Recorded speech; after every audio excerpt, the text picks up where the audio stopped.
Gloria a Dios. Dios les bendiga, hermanos. En esta preciosa hora vamos a abrir la palabra del Señor en el 2 de Samuel, capítulo 24 y versículo 15.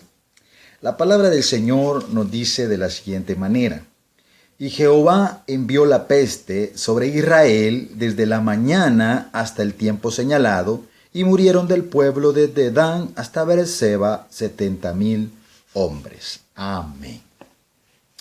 Estos tiempos de pandemia, quiero hablar ahora acerca del propósito de las pestes. ¿Qué es una peste? Que también la palabra le enseña como pestilencia. Es un proceso infeccioso que por su rápida propagación y por sus incontenibles efectos destructores es el medio más apropiado para el castigo divino. Y eso constituye, junto con otras dos calamidades muy grandes, los tres azotes clásicos de la humanidad: las guerras, el hambre y la pestilencia. La pregunta es: ¿por qué envió Dios la peste? La palabra nos enseña que en Primera de Crónicas, capítulo 21 y versículo 1, dice así la Escritura: Pero Satanás se levantó contra Israel e incitó a David a que hiciese censo de Israel. Ahí podemos ver que el rey David hizo el censo y eso acarreó castigo de parte de Dios.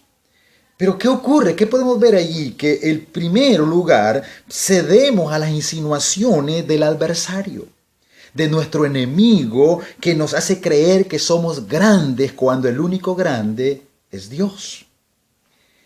En Números capítulo 25 y versículo 9, la Escritura dice que una epidemia mató a 24,000 israelitas por causa de la idolatría y la fornicación. ¿Por qué ocurrió esa mortandad? Si usted se va a la Escritura, el salmista dice, en el Salmo 106 y versículo 29, dice la Escritura: provocaron la ira de Dios con sus obras y se desarrolló la mortandad entre ellos. Hermanos, los seres humanos somos rebeldes y nos gusta jugar con fuego sin pensar que vamos a quemarnos.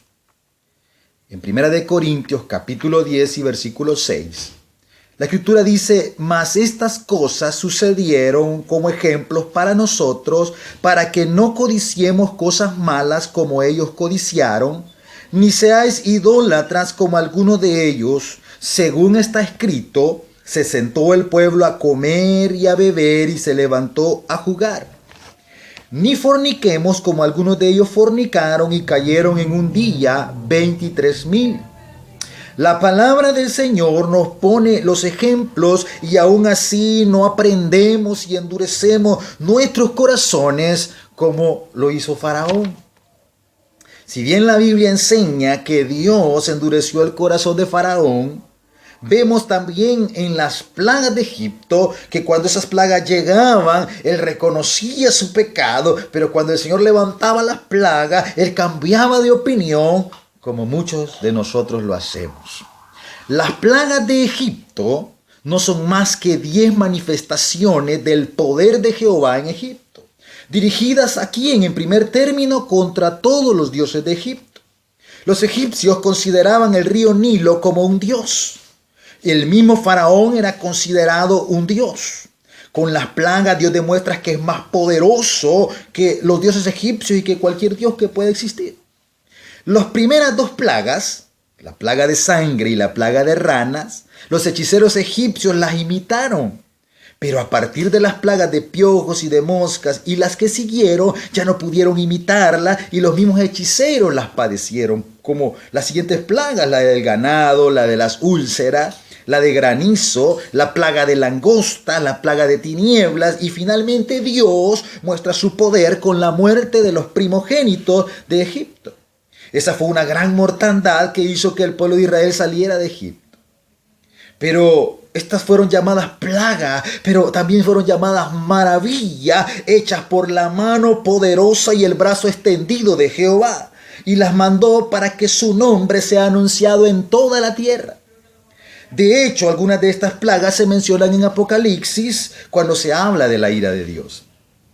¿Por qué Dios envía una peste? ¿Cuál es el propósito? ¿Cómo se detiene? Primero es evidente la reprensión del Señor, pues al hijo que ama lo corrige o azota. Por nuestras malas obras e hipocresía viene el castigo divino, para que reconozcamos nuestra mala manera de vivir y nos volvamos de otros dioses al Dios Todopoderoso. Eso es revalorar nuestra vida espiritual. ¿Cómo cesamos ahora una pandemia?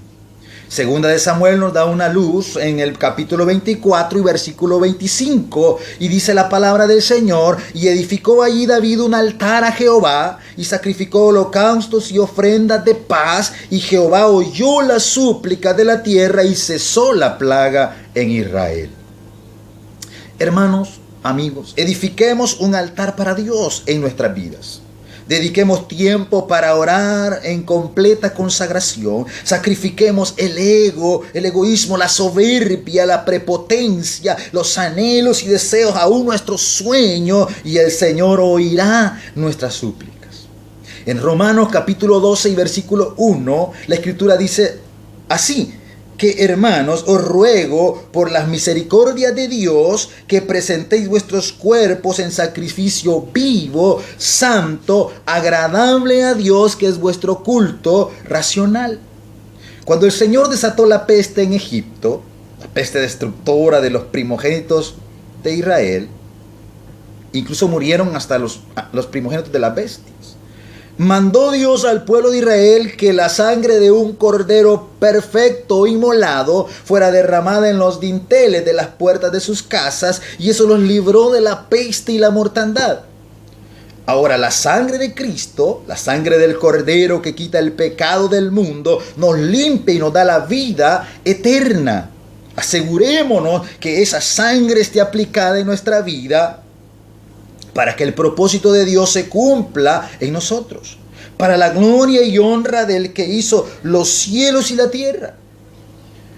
Está bien elevar clamor, pero más que eso es reconocer nuestro estado y hacer el altar para el Señor, porque Él ya fue el sacrificio vivo. Él tomó nuestro lugar, Él pagó el precio, y Él es el cordero del sacrificio de la muerte sustitutoria. Así que, hermano, esa es la manera que podemos detener esto. Solo Dios puede detenerlo, el hombre no puede. Pero si usted y yo levantamos altar para Dios en esta hora y le entregamos todo a Él y le damos el primer lugar a Él, el Señor oirá nuestras súplicas, y entonces la mano de Dios será visible para que sea anunciado su nombre en todas las naciones de la tierra. Dios les bendiga, hermanos. Amén.